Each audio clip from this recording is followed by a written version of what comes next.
Every single time you click a link, stream a show, or send an email, these tiny little pieces of your data go on this absolutely wild journey. And that journey, really the entire internet, is built on one simple thing: trust. So, what happens when that trust gets completely shattered? Well, let's dive in and find out.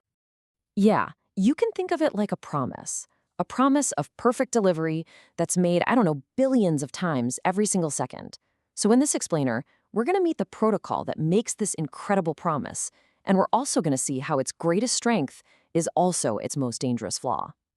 Okay, so the hero of our story here is a protocol called TCP. That's the Transmission Control Protocol. And really, it's the unsung workhorse of the internet. Just imagine the most reliable, most dependable postal service you can possibly think of. That's TCP. So TCP's whole commitment is built on three main promises. First off, reliable delivery. This means no data gets lost, period. Second, ordered delivery. Everything arrives and gets put back together in the exact right sequence. And third, something called flow control, which basically means the network never gets overloaded or gridlocked. I mean, it is literally engineered for perfect delivery every single time.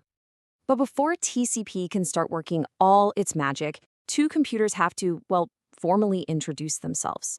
They need to establish a connection, and that connection is based on a really simple foundational idea: trust.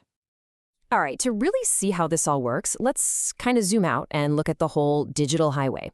Your data travels through a bunch of different layers, and each one has a super specific job. We're going to focus right here on layer 4, the transport layer. This is TCP's home turf. This is where it adds those all-important delivery instructions. So, here's the play-by-play. Your data gets wrapped up in a TCP header. That's for reliability.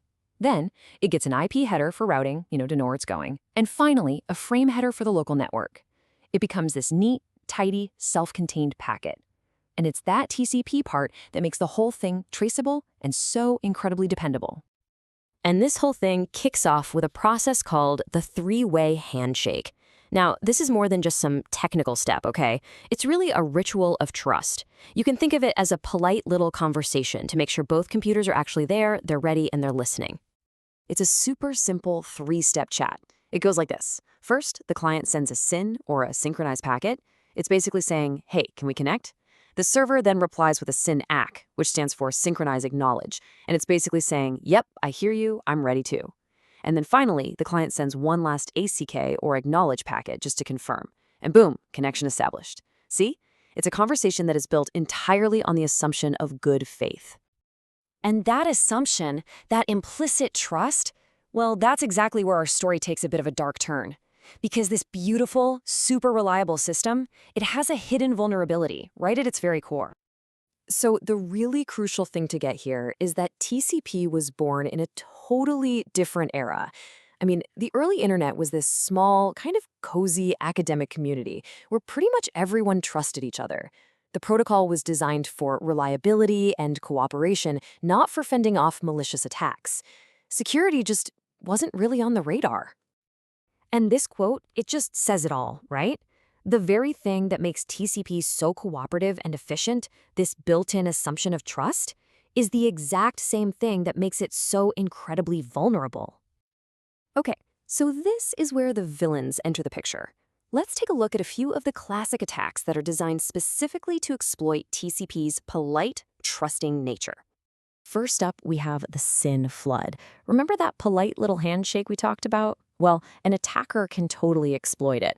They do it by sending thousands and thousands of those, hey, can we connect? But then they just never send the final acknowledged. So the poor server holds all these connections open, just waiting for a reply that's never going to come, until it completely runs out of resources and can't serve anyone else. It's brutal.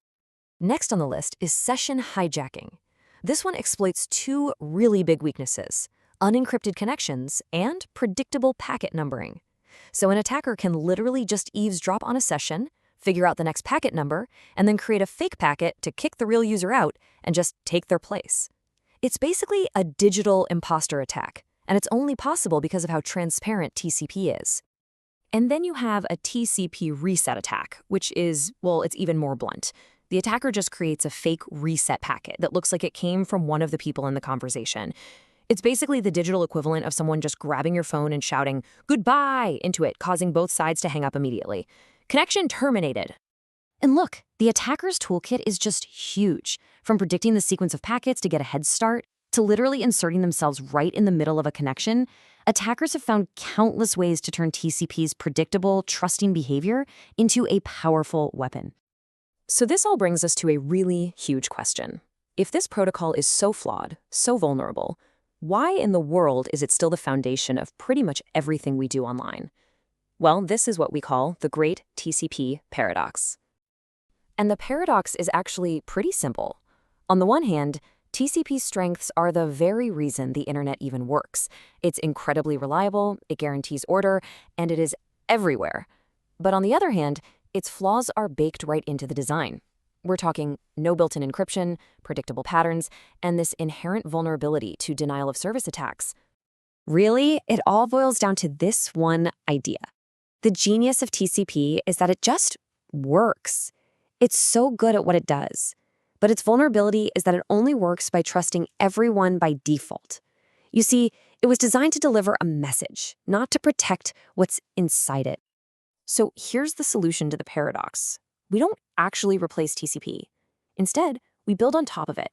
We let TCP do what it's amazing at, which is reliable delivery. And then we wrap that connection in a secure, encrypted layer using modern protocols. Things like TLS, which is what secures your web browsing, but that with a lock icon, or IPsec for VPNs. See, true digital trust isn't baked into the foundation. It's a shield that we have to consciously, deliberately build on top. And that leaves us with one final thought to chew on.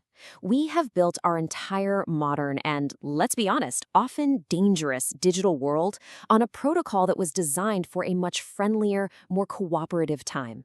It's a powerful reminder that security isn't just something that exists automatically, it's something that has to be actively and deliberately built, layer by layer, right on top of a foundation that was never, ever designed to provide it.